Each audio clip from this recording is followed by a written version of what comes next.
नमस्ते। अच्छा, कभी सोचा है कि हाथ में जो ये क्रंची मसालेदार पोटैटो चिप है, ये सिर्फ एक स्नैक नहीं, बल्कि अपने आप में एक पूरी कहानी है। चलिए, आज एक बिल्कुल साधारण से आलू के उस जबरदस्त सफर को समझते हैं। एक ऐसा सफर जो खेत की मिट्टी से शुरू होता है और सीधा हमारे हाथों तक पहुंचता है। तो सवाल ये उठता है कि एक अकेले क्रंची चिप की कहानी आखिर ये शुरू कहाँ से होती है? क्या लगता है, किसी बहुत बड़ी हाईटेक फैक्ट्री से, या फिर किसी शेफ की शानदार किचन से? नहीं, बिल्कुल नहीं। इसकी शुरुआत होती है खेत की सौंधी मिट्टी से। जी हाँ, हर एक क्रंची चिप की कहानी का हीरो एक सीधा साधा आलू है जो जमीन के नीचे अपने एक लंबे और कमाल के सफर के लिए तैयार हो रहा होता है। वैसे इसकी शुरुआत की कहानी भी बड़ी मजेदार है। बात है 1850s के दशक की, न्यूयॉर्क की। कहते हैं कि एक शेफ थे, जॉर्ज क्रम। एक दिन एक कस्टमर ने शिकायत कर दी, तो उसे सबक सिखाने के लिए उन्होंने गुस्से में आलू के इतनी पतले, मतलब कागज जैसे पतले स्लाइस काटकर तल दिए। लेकिन हुआ ठीक उल्टा। वो एक ग्लोबल सेंसेशन बन गया, और वो भी गलती से। कमाल है ना? तो चलिए अब आते हैं असली सफर पर, जो शुरू होता है खेत से। और यहीं पर सबसे पहला और सबसे बड़ा फैसला होता है। क्योंकि देखिए, हर आलू चिप बनने के लायक नहीं होता। नहीं, चिप्स के लिए ना बहुत खास किस्म के आलू चुने जाते हैं। ऐसे आलू जिनमें स्टार्च ज्यादा हो ताकि वो एकदम क्रंची बने, और पानी कम हो जिससे वो तेल भी कम सोखे। जैसे भारत की बात करें तो यहाँ कुफरी चिप्स, सोना, अटलांटिक और लेडी क्लेयर जैसी स्पेशल वैरायटीज इस्तेमाल होती हैं। मतलब एक परफेक्ट चिप बनाने का जो साइंस है ना, वो असल में फैक्ट्री में नहीं बल्कि बीज बोने के साथ ही शुरू हो जाता है। कमाल की बात है। अब जरा इन आंकड़ों पर गौर कीजिए, ये सच में कमाल के हैं। सोचिए, सिर्फ 1 हेक्टेयर जमीन, मतलब मान लीजिए एक फुटबॉल का मैदान, उससे करीब 30 टन आलू मिलते हैं। और फिर उन आलूओं से लगभग 9.5 टन तैयार चिप्स बनते हैं। ये दिखाता है कि हमारी खेती में कितनी जबरदस्त क्षमता है। अच्छा, फसल कटने के बाद भी काम खत्म नहीं होता। इन आलूओं को एक बहुत ही खास टेम्परेचर पर रखा जाता है, 8 से 10 डिग्री सेल्सियस। अब सवाल है, ऐसा क्यों?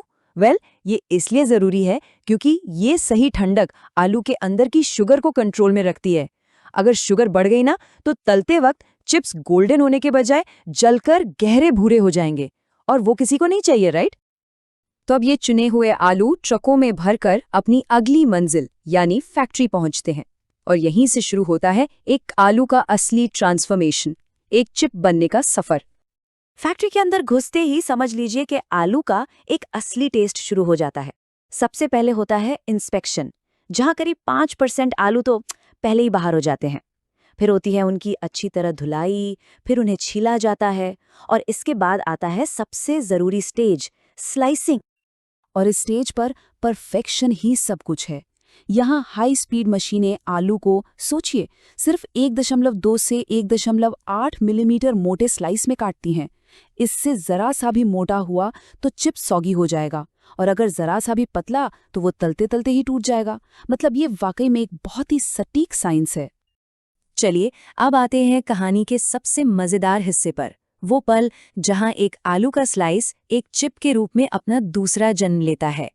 ये है उसकी आग और स्वाद की असली परीक्षा। लेकिन रुकिए, तलने से ठीक पहले एक और जरूरी काम होता है। इन स्लाइस को ठंडे पानी से धोया जाता है। क्यों? सवाल तो बनता है। ऐसा इसलिए करते हैं ताकि स्लाइस के ऊपर जो भी एक्स्ट्रा स्टार्च है वो निकल जाए। अगर ये स्टार्च रह गया ना, तो तलते वक्त सारे चिप्स एक दूसरे से चिपक जाएंगे और एक बड़ा सा गोला बन जाएगा। अब जरा इस बदलाव को देखिए, ये किसी जादू से कम नहीं है। 1000 किलो आलू जब गरम तेल में जाते हैं तो बाहर सिर्फ 317 किलो चिप्स बनकर निकलते हैं। ऐसा क्यों? क्योंकि गरम तेल में जाते ही स्लाइस के अंदर का सारा पानी भाप बनकर उड़ जाता है और उसकी जगह तेल ले लेता है, और बस इसी से पैदा होता है वो लाजवाब क्रंच। तो अब जो चिप तैयार हुआ है उसमें आखिर है क्या? चलिए देखते हैं। इसमें करीब 63% तो आलू ही है, 35% तेल है, और सिर्फ 1% मसाला और नमी। मतलब स्वाद का जो सारा जादू है ना, वो उस 1% मसाले में ही छिपा हुआ है। ठीक है, तो चिप्स अब तैयार हैं, क्रंची हैं, मसालेदार हैं, लेकिन असली चैलेंज तो अब शुरू होता है। उस परफेक्ट क्रंच को पैकेट के अंदर ताज़ा कैसे बनाए रखें? और यहाँ एक बार फिर साइंस हमारी मदद के लिए आता है। अक्सर लोग सोचते हैं कि चिप्स के पैकेट में चिप्स से ज़्यादा तो हवा होती है ना? पर असल में वो हवा नहीं, वो नाइट्रोजन गैस होती है।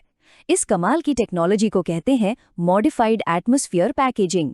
इसमें होता ये है कि पैकेट से ऑक्सीजन को बाहर निकाल दिया जाता है, क्योंकि ऑक्सीजन ही चिप्स को सीला बनाती है और उसकी जगह भर दी जाती है नाइट्रोजन। ये गैस चिप्स को महीनों तक ताज़ा और क्रंची रखती है और हाँ, टूटने से भी बचाती है। अब जरा प्रोडक्शन के स्केल की बात करते हैं। सिर्फ 1000 किलो आलू के एक बैच से 40 ग्राम वाले करीब 7900 पैकेट तैयार होते हैं। मतलब ये वाकई में मैसिव स्केल का प्रोडक्शन है। और पैकेजिंग के बाद भी चिप्स का सफर खत्म नहीं होता।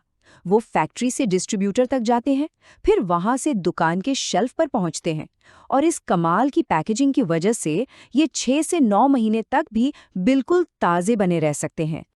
तो ये बात तो साफ है कि ये सिर्फ एक स्नैक नहीं है, ये तो इंजीनियरिंग, एग्रीकल्चर और सस्टेनेबिलिटी मतलब स्थिरता, इन सब का एक बेहतरीन संगम है। पर्दे के पीछे एक और कहानी चल रही होती है। हर फैक्ट्री में एक लैब होती है जो लगातार क्वालिटी चेक करती रहती है। तेल की मात्रा ठीक है या नहीं, नमी कितनी है, कहीं पैकेट में ऑक्सीजन तो नहीं रह गई। ये सब कुछ इसीलिए चेक होता है ताकि हर पैकेट का टेस्ट और एक्सपीरियंस बिल्कुल एक जैसा मिले। और जानते हैं इस पूरे प्रोसेस की सबसे अच्छी बात क्या है? सस्टेनेबिलिटी। यहाँ कुछ भी बर्बाद नहीं होने दिया जाता। जो स्टार्च आलू की धुलाई से निकलता है वो जानवरों का चारा बन जाता है और जो तेल इस्तेमाल हो चुका होता है उससे गाड़ियों के लिए बायोडीजल बना लिया जाता है ना कमाल? तो कुल मिला के हर एक चिप में एक तरफ किसान की मेहनत छुपी है और दूसरी तरफ साइंस की ताकत। ये कहानी है इस बात की कि कैसे एक बिल्कुल साधारण सी सब्जी आज एक ग्लोबल फिनोमिनन बन चुकी है।